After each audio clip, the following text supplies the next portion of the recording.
మేము కేంద్ర ప్రభుత్వంతో సయోధ్య పెట్టుకుంటున్నది మీలాక కేసుల నుంచి తప్పించుకోనికే కాదు అధ్యక్ష, తెలంగాణ రాష్ట్రాన్ని అభివృద్ధి చేయడం కోసం కేంద్ర ప్రభుత్వంతో ఈరోజు మేము చేస్తుంటే ఈరోజు మనోళ్ళు దానికి రకరకాల ఆలోచనలు జోడించి ఏ దోస్తే అది మాట్లాడుతున్నారు అధ్యక్ష. అందుకే దయచేసి సభ్యులకు ఏం అనుమానాలు ఉన్నా నాకేం అభ్యంతరం లేదు.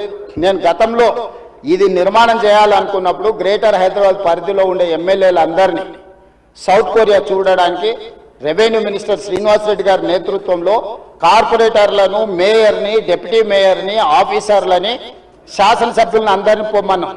మొదట్లో పాపం శాసనసభ్యులు అందరూ రానికే సిద్ధమయ్యారు. ఇక ఏమైందో కడుపులో విషం ఉన్న వాళ్ళు ఏం విషయం చెప్పినరో ఇక వద్దులే అన్న మేము రాము అని వాళ్ళు ఇచ్చేసారు. నేను ఇప్పుడు కూడా చెప్తున్నా, ఎమ్మెల్యేలందరికీ నా సూచన, ముఖ్యంగా గ్రేటర్ హైదరాబాద్ పరిధిలో ఔటర్ రింగ్ రోడ్ ఇన్సైడ్ ఉన్న ప్రతి ఎమ్మెల్యేకి నా సూచన, మీరు వెళ్ళి చూడండి, మీ అనుభవాన్ని మాకు పంచండి, మీ కాన్స్టిట్యున్సీలలో మీకు ఏం కావాలనో చెప్పండి.